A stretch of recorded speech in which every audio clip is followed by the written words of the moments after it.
sabedoria para que ele fale, Senhor, não conforme a vontade dele, mas conforme a vontade do Deus Altíssimo. Ó Deus, eu peço a Ti que cada coração esteja atento, que cada coração, ó Deus, esteja concentrado, que todo embargo, Senhor, na concentração, todo embargo na mente, neste momento caia por terra e seja repreendido no nome do Senhor Jesus, pois nós cremos que a palavra do Senhor, ela é viva e ela é eficaz, e essa palavra será pregada, ó Deus. Então alimenta-nos, ó Senhor, fala conosco poderosamente, no nome santo e bendito do Senhor Jesus.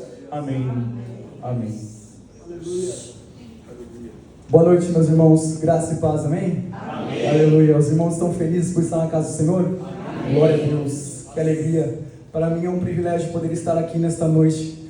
Eu agradeço primeiramente a Deus pela oportunidade de pregar essa palavra, que é o poder de Deus para a salvação das almas, amém? Eu também agradeço ao missionário Luiz pela confiança de me designar como preletor desta noite, amém? Peço desculpa também, irmãos, que o acampamento foi intenso, e glória a Deus por isso. A minha voz ela não está 100% ainda, mas tudo é para a glória e para a honra do Senhor. Os irmãos podem se sentar, amém? Glória a Deus. Irmãos, antes mesmo de começar a exposição da palavra de Deus, eu queria provocar a mente dos irmãos. Eu queria provocar a mente dos irmãos dizendo: imagine receber um convite da maior festa de todos os tempos. Só que essa festa, ela não é uma festa comum, ela não é uma festa convencional. Ela é uma festa que é preparada pelo próprio Deus. Portanto, nós vemos que não é uma festa comum, ela é preparada pelo próprio Senhor. E é uma festa que vem sendo planejada antes da fundação do mundo. Antes da fundação do mundo ela já vem sido preparada. É uma festa que ela não durará apenas algumas horas, ela durará toda a eternidade, amém? Ela é uma festa onde não há dor, onde não há culpa, onde não há lágrima, onde não há vazio. É uma festa onde o próprio Filho de Deus é o centro, amém? Aleluia. É uma festa em que o céu ele está se preparando por esse dia. Os anjos conhecem esse dia. A criação ela clama por esse dia, ela aguarda esse dia. E a eternidade será marcada por esse dia. Aleluia. Porque glória a Deus. E existe uma pergunta a ser feita nessa noite. E é a pergunta mais importante a ser feita nesta noite. Nós estamos falando aqui sobre festa. Será que você tem o convite? Ou melhor, será que você está vestido? Porque a maior tragédia não é existir o inferno. A tragédia não é existir o inferno. A maior tragédia é existir uma festa e pessoas ficarem de fora. E ficarem de fora não porque o convite não foi enviado, porque pessoas tomaram as suas próprias decisões, tomaram sobre as suas próprias atitudes. O convite, ele foi enviado, só que ele foi ignorado muitas vezes, ele foi desprezado muitas vezes, ele foi trocado por coisas menores. E eu peço para os irmãos neste momento, abra comigo em Mateus 22, versículo 1.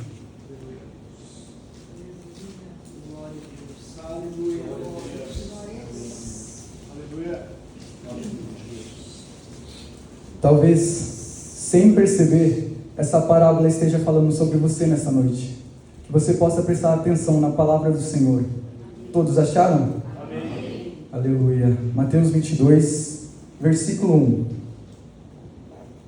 Então, Jesus, tomando a palavra, tornou a falar-lhes em parábolas, dizendo: o reino dos céus é semelhante a um certo rei que celebrou as bodas do seu filho. E enviou os seus servos a chamar os convidados para as bodas. E estes não quiseram vir. Depois enviou outros servos, dizendo: dizei aos convidados: eis que tenho o meu jantar preparado, os meus bois e cevados já mortos, e tudo já está pronto. Vinde às bodas. Porém, eles, não fazendo caso, foram um para o seu campo e outro para o seu negócio. E os outros, apoderando-se dos servos, os ultrajaram e mataram. E o rei, tendo notícias disso, encolerizou-se e, enviando seus exércitos, destruiu aqueles homicidas e incendiou a sua cidade. Então disse aos servos: as bodas, na verdade, estão preparadas, mas os convidados não eram dignos. E depois, as saídas dos caminhos, e convidai para as bodas a todos os que encontrares. E os servos, saindo pelos caminhos, ajuntaram todos quantos encontraram, tanto os maus como bons, e a festa nupcial ficou cheia de convidados. E o rei, entrando para ver os convidados, viu ali um homem que não estava trajado com veste nupcial. E disse-lhe: amigo, como entraste aqui não tendo veste nupcial? E ele emudeceu. Disse então o rei aos servos: amarrai-o de pés e mãos, levai-o e lançai-o nas trevas exteriores. Ali haverá pranto e ranger de dentes, porque muitos são chamados, mas poucos escolhidos. Amém? Amém. Glória a Deus. Aleluia. Meus irmãos, antes de começar a própria exposição da palavra, eu queria trazer um panorama. Hoje nós vamos falar sobre 5 verdades progressivas da parábola de Mateus 22, que consiste no convite à grande festa, na tragédia da rejeição, na graça inesperada, na preparação necessária para permanecer e no julgamento inegociável. Portanto, preste bastante atenção, porque o fluxo da mensagem se concentra no convite, se concentra na tragédia, na graça, na preparação e no julgamento. Antes, meus irmãos, é importante nós falarmos sobre o contexto histórico no qual essa parábola está inserida. Essa parábola está inserida no contexto em que Jesus, ele estava no templo, ele estava em Jerusalém, após a sua entrada triunfal. Ele estava na última semana antes de sua crucificação. E ele estava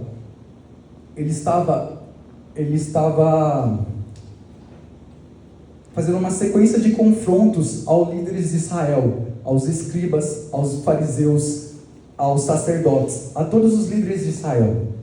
Essa parábola, ela faz parte de uma sequência de confrontos que começa de Mateus 21 e termina mais ou menos em Mateus 23, com Jesus denunciando a incredulidade dos líderes de Israel. Essa parábola, ela faz parte de uma trilogia de julgamento, dirigida diretamente aos líderes religiosos, que consiste na parábola dos 2 filhos e na parábola dos lavradores maus. Portanto, nós vemos que o contexto histórico inserido é Jesus já no templo, depois de sua entrada triunfal. Jesus, ele denunciando os líderes fariseus, os líderes judaicos, os escribas, fariseus, sacerdotes. Jesus, e faz parte de uma sequência de confronto, ou seja, Jesus, ele não estava dizendo essa parábola propriamente aos discípulos ou para o povo. Ele estava confrontando aqueles que em teoria conheciam a palavra, aqueles que eram os líderes religiosos da época. Essa palavra não estava sendo dita à multidão, mas estava sendo aos líderes de Israel.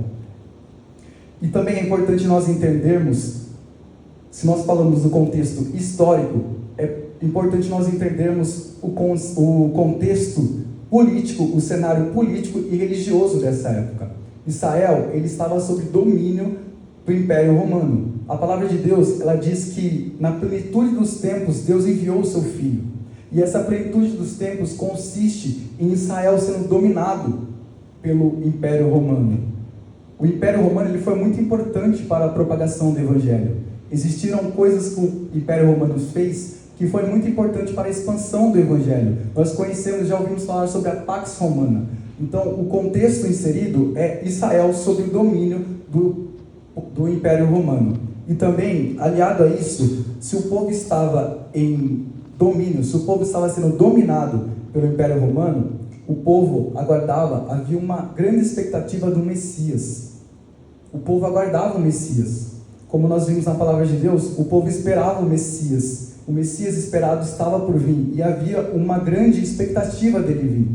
Só que ocorre que o povo de Israel, principalmente os líderes judaicos, os líderes de Israel, eles esperavam um Messias político e libertador, um Messias que ia libertar o povo de Israel sob o domínio do Império Romano.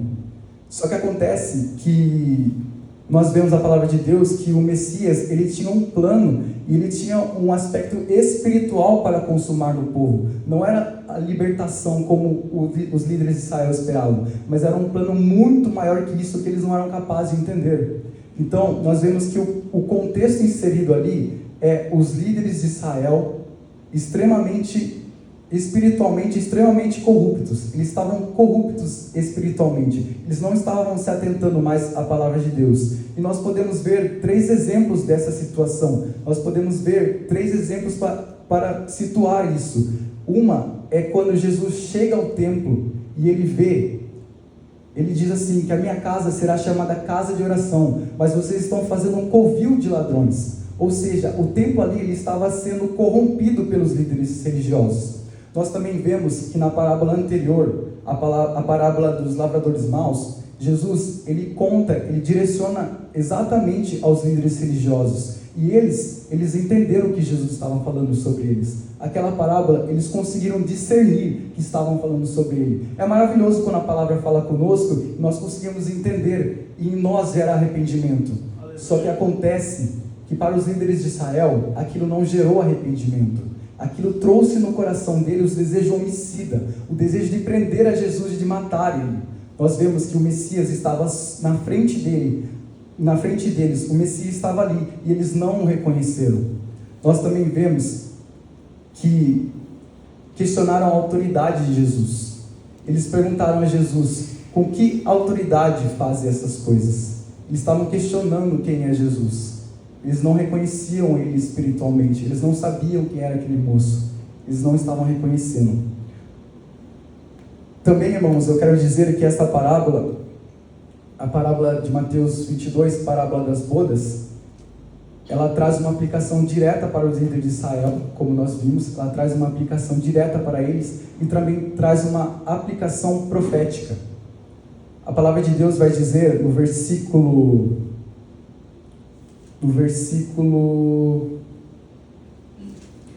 7, que o rei ele enviou os seus servos e destruiu aqueles homicidas e incendiou a sua cidade. Nesse ponto aqui, Jesus estava profetizando sobre algo que iria acontecer em Israel. Algo que a consequência dos líderes de Israel, a consequência dos líderes judeus, a rejeição do Messias pelos líderes traz com certeza consequências eternas. Só que também neste caso aqui trouxe uma consequência física e uma consequência histórica. Jesus fala que incendiou a cidade e aquilo haveria de acontecer por conta da rejeição que eles tiveram sobre o Messias. No ano de 70 depois de Cristo, a cidade de Jerusalém foi incendiada. Então nós vemos que há um julgamento histórico, além de um julgamento espiritual, em decorrência da consequência das atitudes dos líderes de Israel. A cidade de Jerusalém, ela foi destruída. E isso aconteceu porque os primeiros convidados da festa, aqui trazendo para o texto agora, os primeiros convidados dessa festa, os convidados de honra, eles rejeitaram o convite. Portanto, nós temos uma representação nessa parábola. A parábola diz claramente que o rei inserido nesse contexto é Deus o Pai. O Filho é Jesus Cristo. Os servos são os profetas, são aqueles que anunciaram a palavra de Deus, são aqueles que anunciam a palavra de Deus. E por consequência, os primeiros convidados são os judeus. A palavra de Deus diz em João 1,11 que veio para o que era seu, mas os seus não o receberam. Ele veio para os judeus.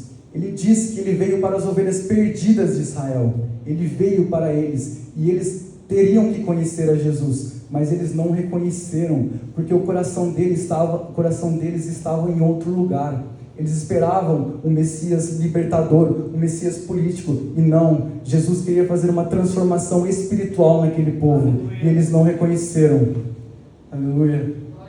Então, Eu trouxe aqui para os irmãos o contexto histórico da palavra, o contexto inserido nessa parábola e o contexto religioso, o cenário político e o cenário religioso. Mas com certeza essa palavra, ela tem um aspecto espiritual para nós trabalharmos. E é isso que nós vamos falar agora. Amém? Peço que os irmãos acompanhem comigo, versículo 2 ao versículo 4.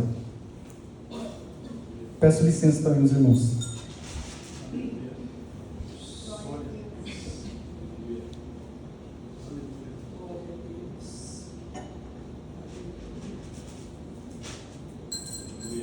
Glória a Deus. O versículo 2 diz o seguinte: o reino dos céus é semelhante a um certo rei que celebrou a boda do seu filho, e enviou os seus servos a chamar os convidados para as bodas, e esses não quiseram vir. Depois enviou outros servos, dizendo: dizei aos convidados, eis que tenho o meu jantar preparado, os meus bois e cevados já mortos, e tudo já pronto, vinde a bodas. Nós podemos ver nesse versículo de 2 a 4, a verdade central é que o Evangelho, ele não é uma imposição. O Evangelho, que aqui é representado como a festa, ele não é uma imposição, ele é um convite por parte de Deus. Deus, ele convida o ser humano a vir à sua festa, ele não impõe a nada, e isso revela muito sobre quem Deus é e sobre o coração de Deus. Porque, meus irmãos, Deus, ele é soberano sobre todas as coisas. Deus, ele tem poder sobre todas as coisas. Em Gênesis vai dizer que ele criou, no princípio criou tudo, criou todas as coisas, criou os céus e a terra. E Deus, ele poderia sujeitar o homem se ele quisesse. Ele pode todas as coisas, nós podemos conjecturar isso. Ele pode fazer qualquer coisa. Só que Deus, acima de tudo, ele é amor. E ele quer do ser humano, ele quer uma coisa muito importante do ser humano. Ele quer que o ser humano ame a Deus verdadeiramente. Ele não quer que isso seja imposto. Por isso que ele convida a pessoa. Por isso que ele não impõe nada, ele convida. E isso mostra a soberania de Deus. Mostra que nós temos livre arbítrio. Todos os dias quando nós acordamos, nós tomamos decisões. Qualquer que seja, pode ser a decisão de você arrumar ou não a sua cama. Nós tomamos decisão. E Deus, ele não é um autoritário. Deus, ele permite a pessoa a viver a vida dela. Obviamente, com o Espírito Santo, ele fala ao coração. Obviamente, como aqui nós estamos falando sobre festa, o convite, ele é enviado. O convite, ele é lançado. E nós vemos que além do convite ser lançado, irmãos, isso daqui é maravilhoso. Além do convite ser lançado, tudo já está pronto. A palavra de Deus fala que o rei, ele enviou os seus servos a chamar os convidados para as bodas e disse: eis que o meu jantar preparado está, os meus bois e cevados já mortos, e tudo já pronto, vinde. Vinde é um convite, você não precisa fazer nada, tudo já está pronto, e Deus preparou tudo. Deus, o rei aqui da parábola, ele preparou tudo para nós. Vai a ele quem quer, vem a ele quem quer, porque Deus já fez tudo. A salvação, ela já está pronta. A salvação, ela já foi consumada na cruz do Calvário. Ele disse ali, agonizando em dor: está consumado. Jesus, ele já morreu e Jesus já ressuscitou. Ou seja, a salvação já está pronta. Você não precisa fazer nada para ser salvo. Você precisa somente se atentar para o convite que é feito. Você somente precisa olhar para esse convite e não fazer igual a eles, conforme nós vamos ver daqui a pouco, que eles não tiveram caso algum, eles não fizeram caso algum do convite. Nós temos que fazer caso, porque esta é a festa, a maior festa do universo, a maior festa de todos os tempos, que já está preparada para nós. Aleluia! O homem, ele não pode preparar a salvação. O homem, ele não pode fazer nada para ser salvo. O homem não pode confiar na sua própria justiça. A palavra de Deus, ela compara a justiça do homem como o trapo da imundícia. O que é o homem para ser salvo? O que o homem poderia fazer para ser salvo? Você não precisa fazer nada, e essa é a boa notícia. Você só precisa responder ao convite. Você só precisa responder ao convite da festa. E essa festa significa a salvação, aleluia. Que você possa ter esse olhar espiritual e atender ao convite que é lançado pelos servos, aqueles que anunciam a palavra de Deus. aqueles que estão continuamente querendo que mais pessoas façam parte dessa festa, porque Deus, Ele quer compartilhar a sua glória com toda a humanidade. Aleluia! E aqui eu trago uma aplicação. Deus, Ele está convidando você. Quando uma palavra é pregada, como ela está sendo pregada neste momento, o convite ele é lançado, a rede é lançada para várias pessoas. Para várias pessoas, como aqui estamos hoje nesta noite. Mas acontece que a resposta ao convite, ela não é coletiva. O convite ele pode ser coletivo. Mas a resposta ela é individual. A resposta ela é pessoal. Não basta ciclano, fulano, beltrano responder por você. Não. Deus ele conhece seu coração. Deus ele sabe como que você está nessa noite em relação a Ele. E você precisa tomar uma posição. Essa posição precisa ser tomada, seja para não ou seja para sim. Então, lembre-se, Deus ele não tem netos, Deus ele tem filhos. Não importa se o seu pai ele é um crente fervoroso ou se ele não é. Não importa. Importa o seu coração, a resposta que você dará a Deus, ao convite que Ele envia. Porque Deus não tem filhos, Deus não tem netos, Ele tem filhos. E o maior privilégio que você pode ter, meu irmão, o maior privilégio que você pode ter, não é ser aceito pelas pessoas, mas é ser convidado por Deus. Deus, Ele convida as pessoas. Aleluia. Glória a Deus. Então, meus irmãos, acompanhe comigo no versículo 5. Porém, eles, não fazendo caso, foram um para o seu campo e outro para o seu negócio. E os outros, apoderando-se dos servos, os ultrajaram e mataram.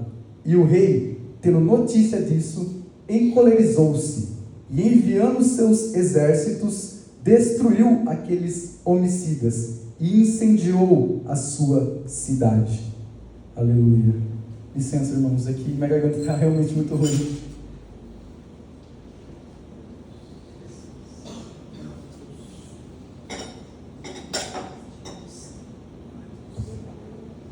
Aleluia. Irmãos, voltando aqui para a palavra, nós vemos que eles, os convidados de honra, eles não fizeram caso ao convite. E essa é a parte mais assustadora da palavra. Porque eles não odiaram o convite. Eles não odiaram o convite. Eles ignoraram. O ódio é um sentimento. Quando você odeia alguma coisa, por exemplo, nós aprendemos que nós devemos odiar sim, mas odiar o que Deus odeia. Deus, Ele odeia a iniquidade. Isso é um sentimento.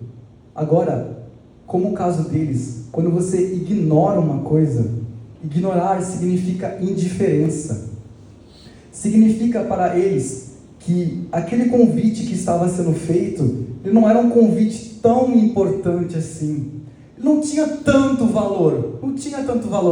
Porque eles não fizeram caso algum para este convite. A palavra de Deus diz que eles se ocuparam com coisas secundárias.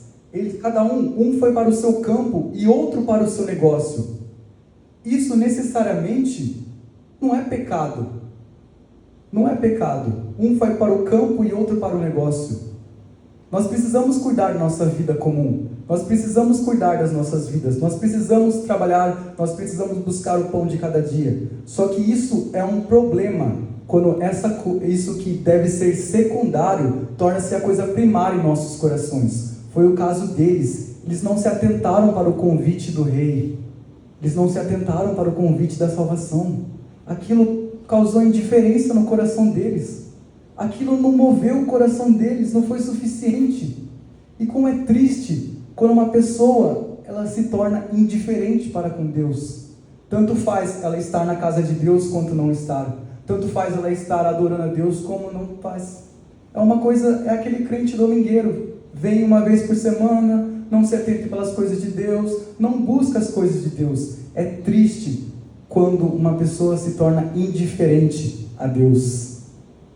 Então nós vemos, irmãos, que eles estavam fazendo coisas, de certo modo, legítimas. Campo, negócio, vida comum. Ocorre que eles transformaram a coisa que era para ser secundária em coisa principal. E aqui, meus irmãos, eu quero trazer uma aplicação diretamente para os jovens, se nós estamos num culto de jovens nessa noite. Serve para todos que estão aqui. Mas o jovem, principalmente dessa geração, e eu me incluo nisso, obviamente, nós estamos a todo tempo sendo jorrados de informações. A todo tempo a nossa mente está trabalhando a milhão. A todo tempo nós recebemos 1 milhão de informações, porque a geração de hoje é assim. A geração de hoje é ansiosa. A geração de hoje está ocupada com coisas, está nas redes sociais, está ocupada no que o mundo afora está fazendo. Então, isso aqui é importante, irmãos. Satanás, ele não precisa que você odeie a Deus. Ele não precisa que você odeie a Deus. Porque, como eu falei, o ódio, ele é um sentimento. E até Satanás causar no coração de alguém o ódio por Deus, leva tempo. Infelizmente, existem pessoas que odeiam a Deus.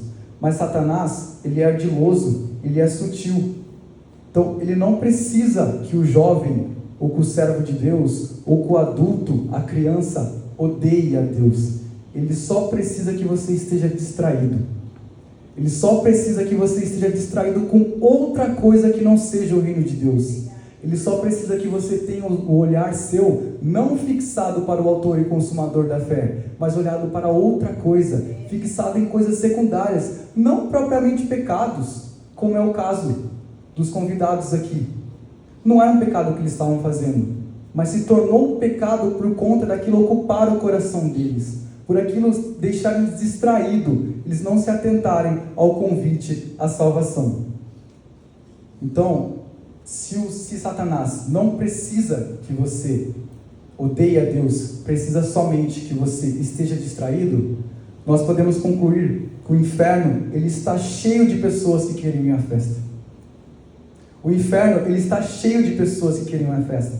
Porque, meus irmãos, quem aqui não concorda que festa é uma coisa maravilhosa? Sobretudo festa de casamento, né? Então, muitas pessoas queriam ir à festa. Muitas pessoas queriam ir à festa. Mas, e que não seja o seu caso, que você possa refletir assim mesmo, que não seja o seu caso. Muitas pessoas queriam ir à festa, mas estavam ocupadas demais. E ocupadas com coisas como carreira, como relacionamento, como vida pessoal, como profissão. Quantas coisas que podem batalhar com o nosso coração. Quantas coisas que podem batalhar com o nosso coração e nosso coração não ter espaço somente para Deus. Aquela pessoa que vive somente para a carreira, somente para o estudo, e não deixa o coração integralmente para Jesus, isso é um perigo. Você está vivendo perigosamente, meu irmão. Você está vivendo perigosamente. Aquilo sim, Deus pode te abençoar, Deus pode te dar uma carreira linda, uma carreira maravilhosa. Mas o seu coração tem que estar inteiramente a Deus. Aleluia.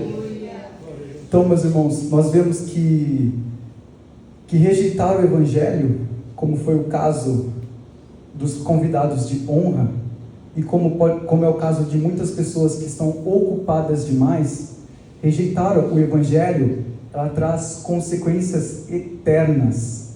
E este é o perigo. E este é o perigo de levar uma vida frouxa, uma vida não se atentando para as coisas de Deus. Porque uma hora você pode estar aqui e depois você não pode estar mais. E você não sabe quando isso vai acontecer. Você não faz ideia. Deus, na sua onisciência, sabe. Mas rejeitar o convite que é proposto, não precisa aceitar o convite hoje. Afinal de contas, amanhã é uma nova oportunidade. Por que eu preciso fazer o de agora se eu posso fazer o de amanhã? Aquele famoso ditado. Para que fazer agora se eu posso fazer amanhã?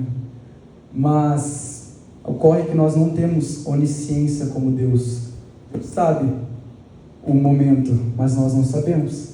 E rejeitar o convite lhe traz consequências eternas para o ser humano. Acompanhe comigo o versículo 8.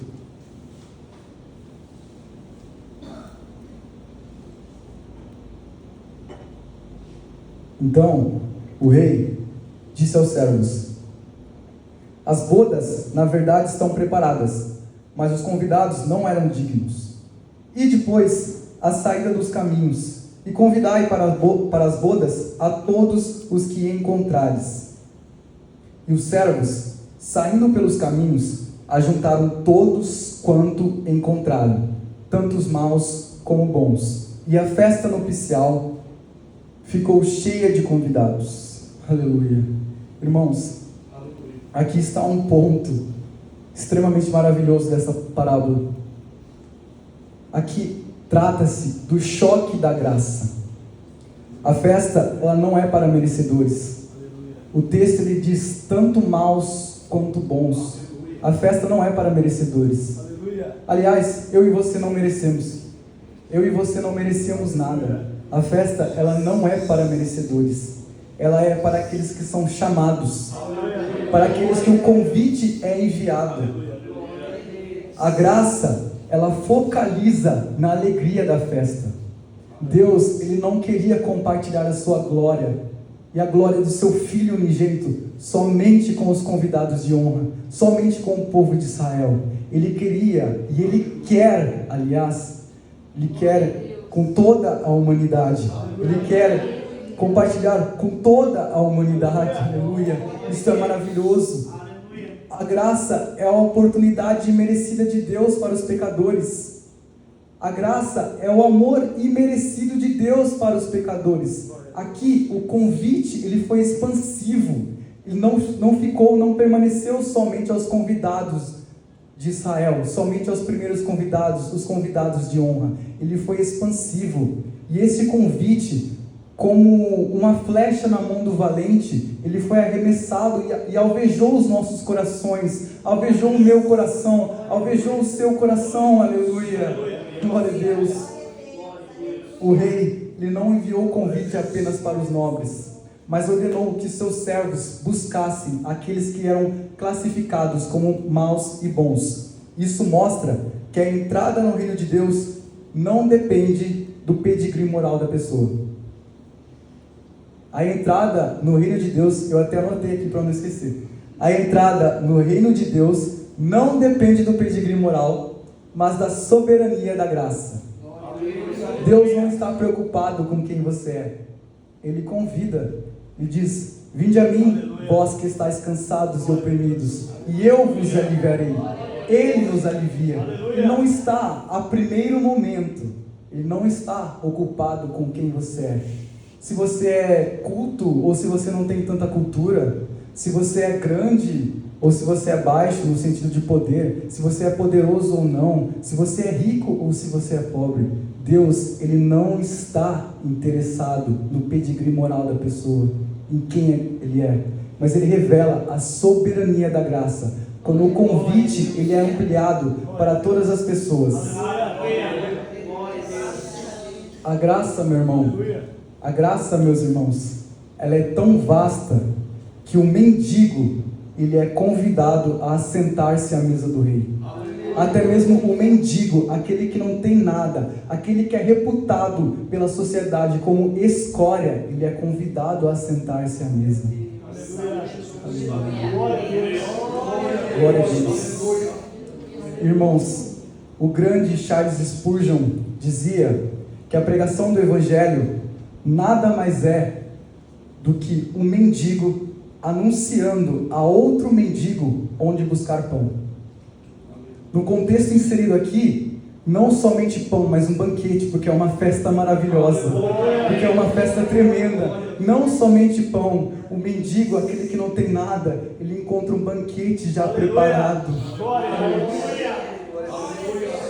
E eu queria dizer, meus irmãos, que naquele dia, pense naquele dia, e eu sei que você sabe o dia que eu estou falando, nós nos assentaremos juntamente à mesa com Abraão, Isaac e Jacó. Essa é uma promessa feita a nós, promessa àqueles que aceitaram ao convite e se atentaram a ele.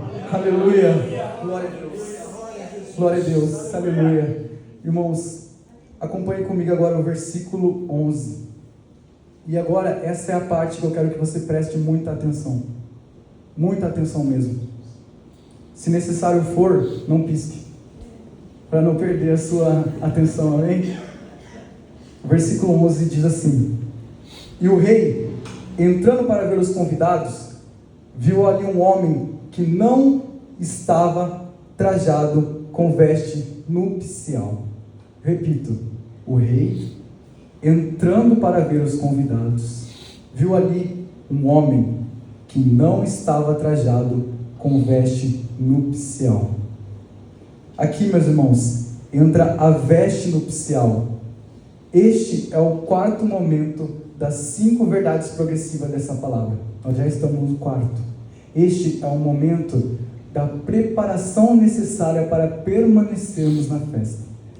O contexto do versículo 11 diz que o rei, ele saiu, imagina aquele salão gigantesco, muitos e muitos convidados como a areia do mar, e Deus, o rei no caso, ele viu ali um homem que não estava vestido adequadamente. Deus, ele tem capacidade de ver além da aparência do ser humano. Aleluia. Estar na festa, neste contexto aqui, não é o mesmo que estar transformado. Guarde isso. Estar na festa não é o mesmo que estar transformado.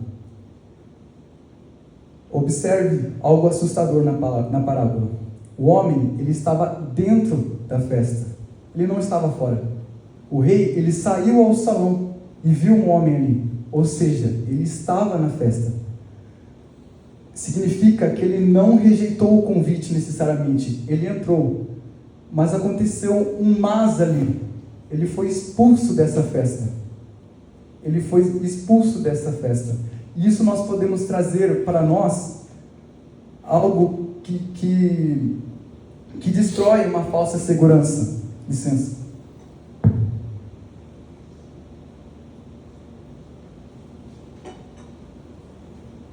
Algo que destrói uma falsa segurança muito comum do ser humano. Estar dentro, externamente, não significa estar salvo.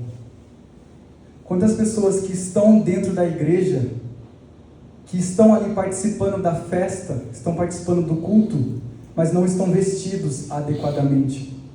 Quantas pessoas que estão na igreja, que vivem uma frequência na igreja, que vivem uma aparência religiosa, uma emoção espiritual, até mesmo podem ter ministério, podem ter boas obras, mas aquela pessoa não está vestida adequadamente. Isso é algo que nós devemos nos atentar, porque a veste nupcial é algo extremamente importante.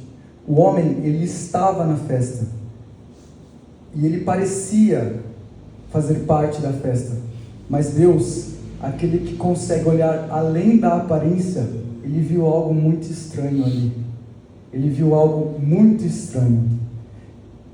A veste nupcial, irmãos, representada aqui, teologicamente nesse texto, é a veste de Cristo. É necessário nós estarmos revestidos de Cristo para permanecermos na festa. É necessário, e guarde isso que eu vou falar agora, é necessário nós utilizarmos da veste do rei. É necessário nós utilizarmos da veste do rei. A veste de Cristo é a justiça de Cristo imputada ao crente.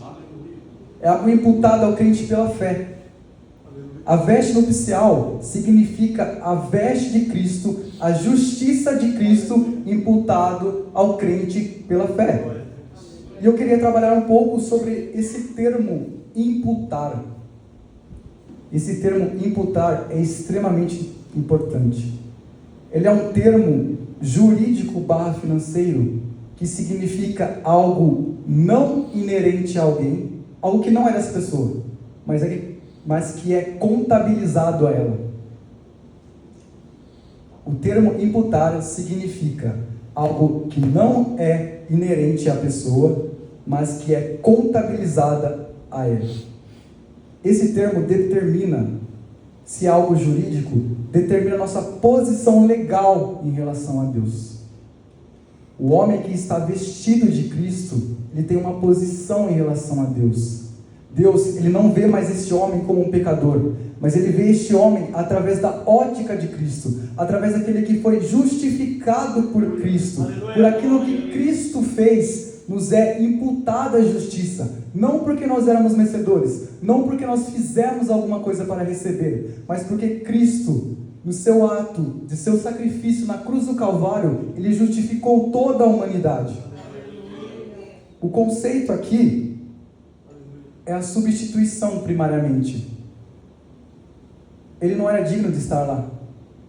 Era eu, era você, éramos nós condenados. Nós éramos condenados.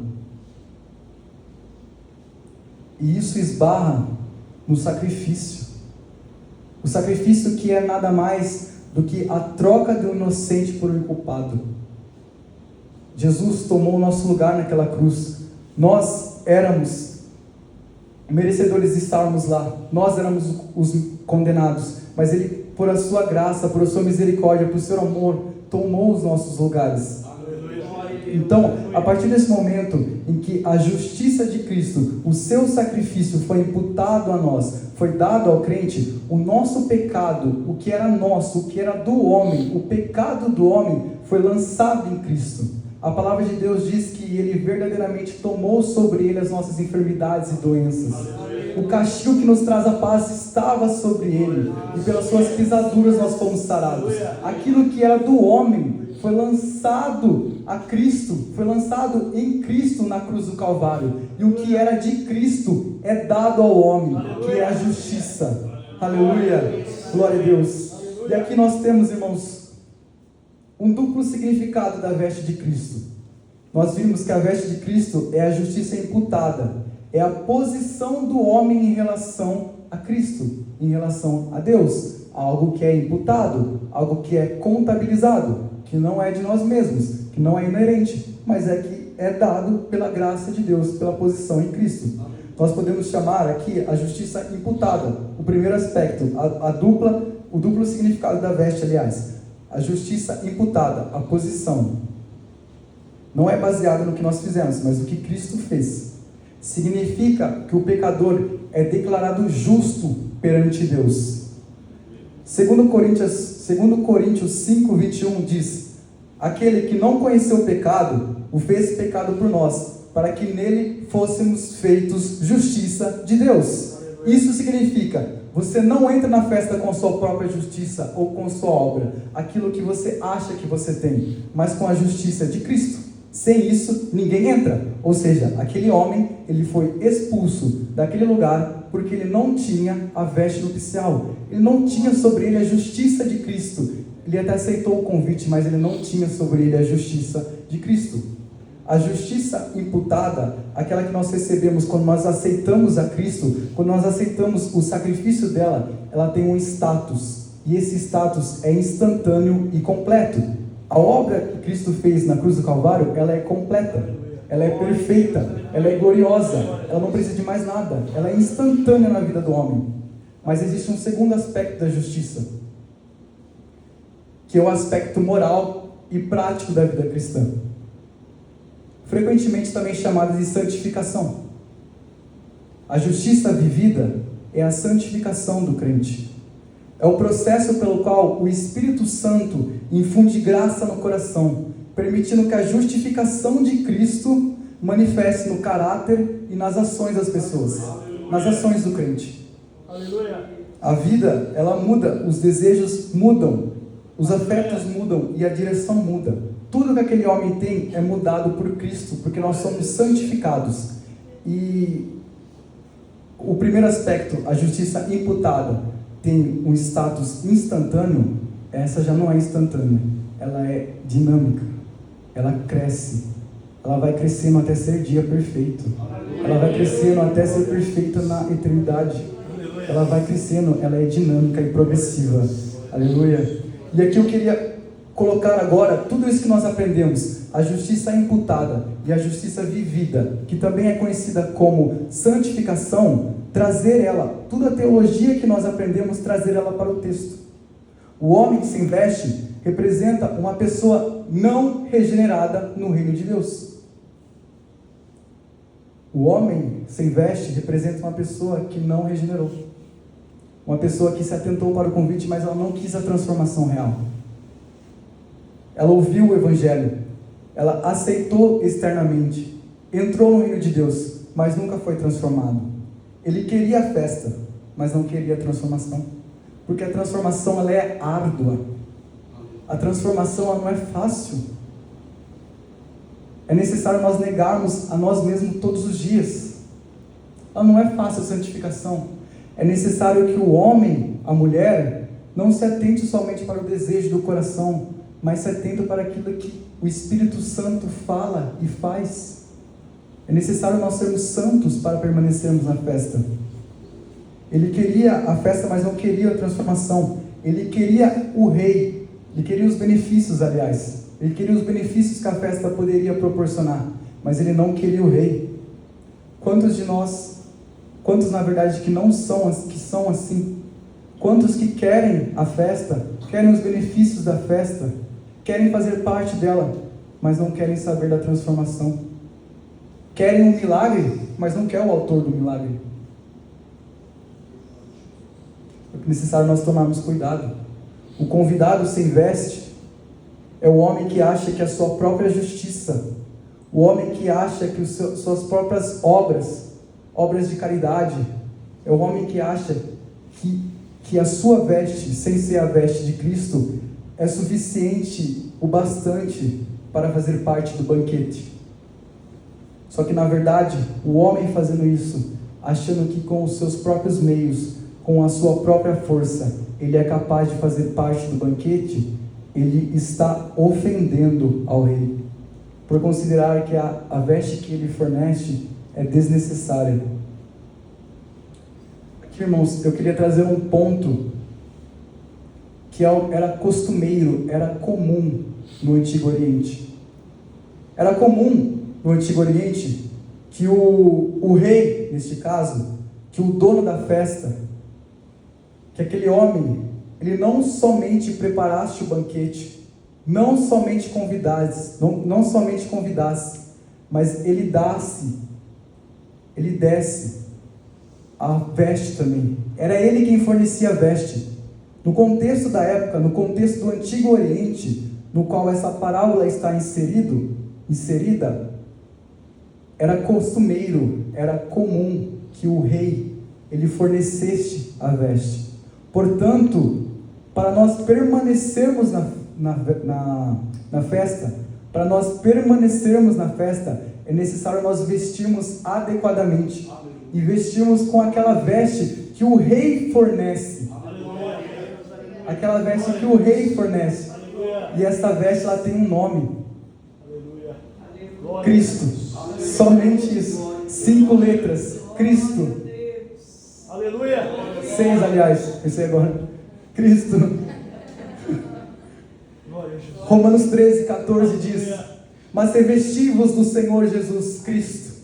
É necessário nós revestirmos do Senhor Jesus para permanecermos naquela festa, aquela gloriosa festa que nós aguardamos com todo o anseio, com todo o coração. Aleluia! Glória a Deus. Irmãos, o versículo 12, vou voltar ao 11. O rei, entrando para ver os convidados, viu ali um homem que não estava trajado com veste nupcial. O 12 diz: e disse-lhe: amigo, como entraste aqui não tendo veste nupcial? Irmãos, eu quero que os irmãos atentem à resposta do homem, ou melhor, a não resposta do homem. O texto diz que ele emudeceu. O texto diz que ele ficou sem resposta, ele ficou sem silêncio. O silêncio também é uma resposta. O silêncio também é uma resposta. E como nós aprendemos, nós acabamos de ver que a veste ela era fornecida aos convidados. Este homem, ele não tinha desculpa para estar daquela forma na festa. Ele não tinha desculpa para não estar trajado adequadamente. Afinal, o rei é quem fornece a veste. O homem ele não precisa fazer nada.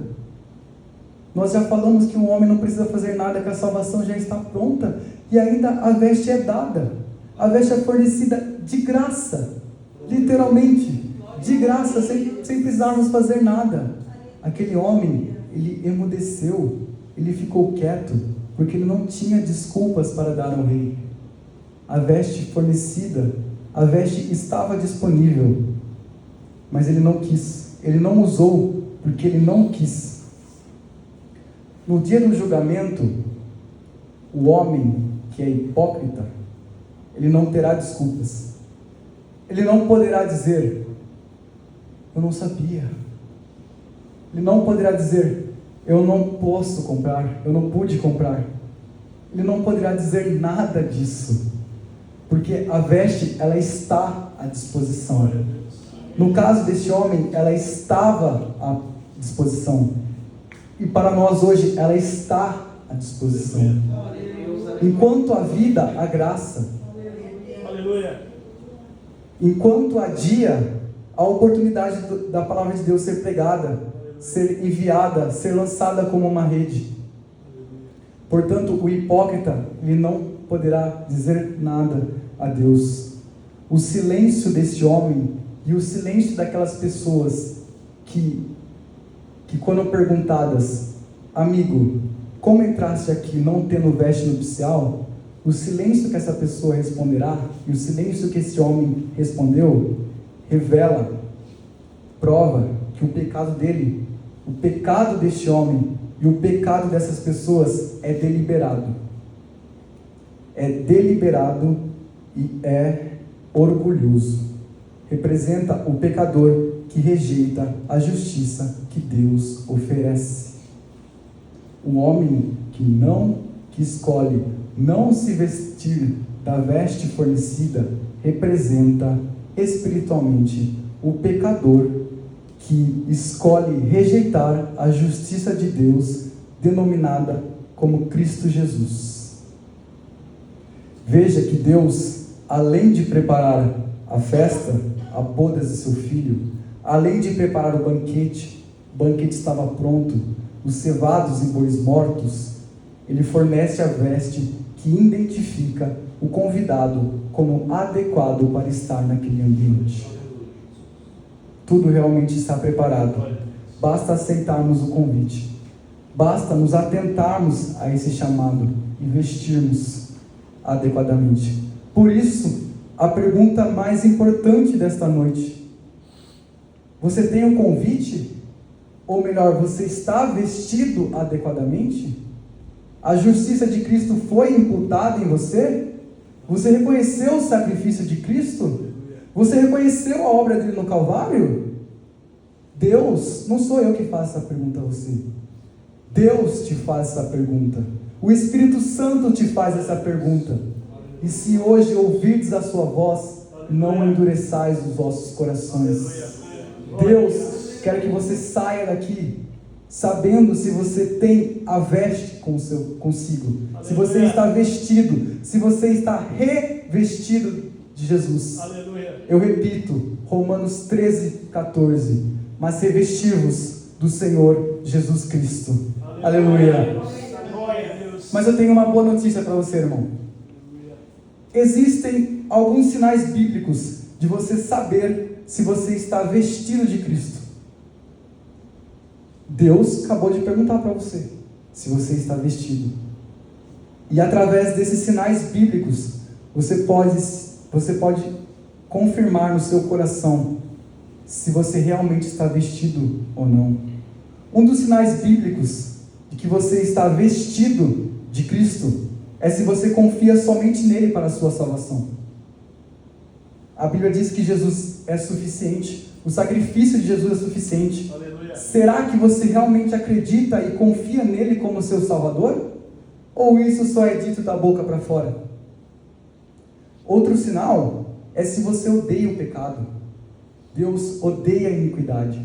Se você odeia o pecado, isso é um sinal que você está revestido de Cristo, porque isso converge. Nós estamos falando da mesma coisa. Embora nós lutemos contra o pecado, nós devemos odiar a ele.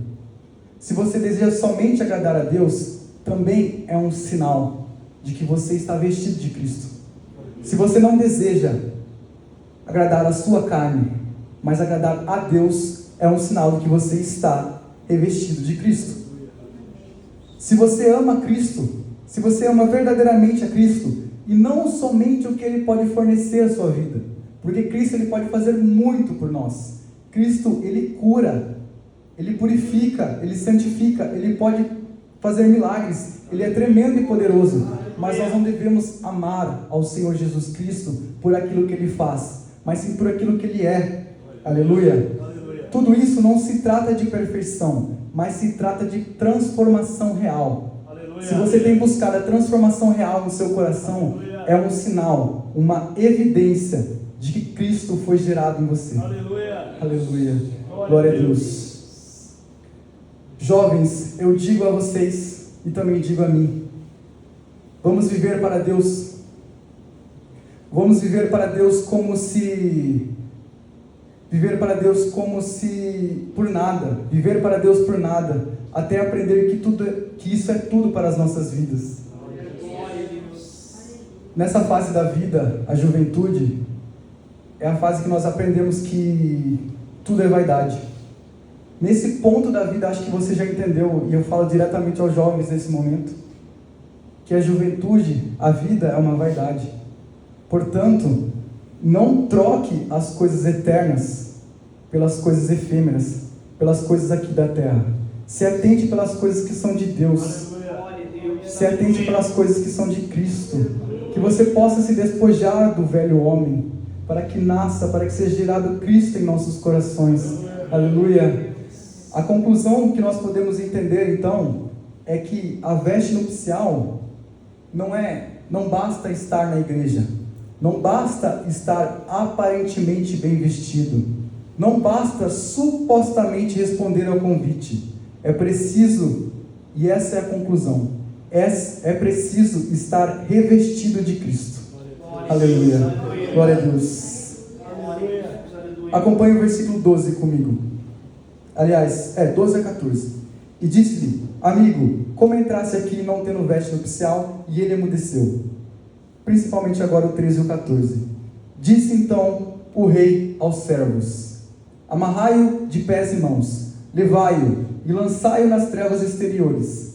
Ali haverá pranto e ranger de dentes, porque muitos são chamados, mas poucos os escolhidos.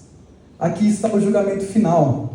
O rei diz: amarrai-o de pés e mãos e lançai-o nas trevas exteriores. Aqui é o julgamento. Não se trata somente de disciplina. Não se trata somente de corrigir algo que estava errado. Aqui se trata de exclusão definitiva.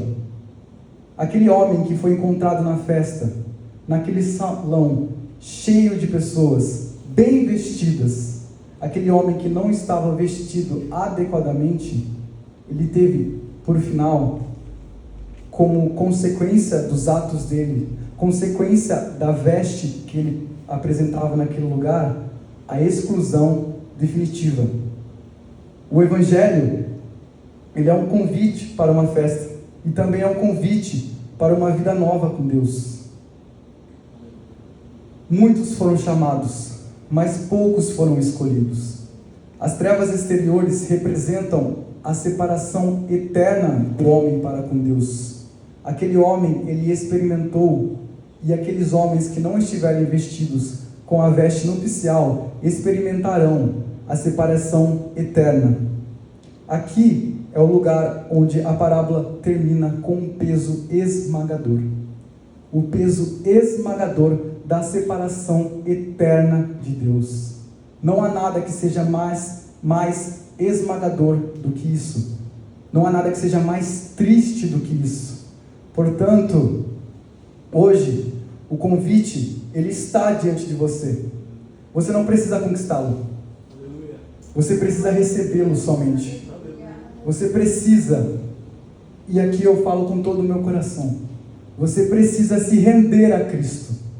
Você precisa se render a Cristo. Você precisa estar vestido dele, porque a festa está preparada. O noivo está voltando, e muitos são chamados, mas poucos são os escolhidos. Não esteja perto da festa, esteja preparado para ela, pela veste nupcial, que é Cristo Jesus. Aleluia!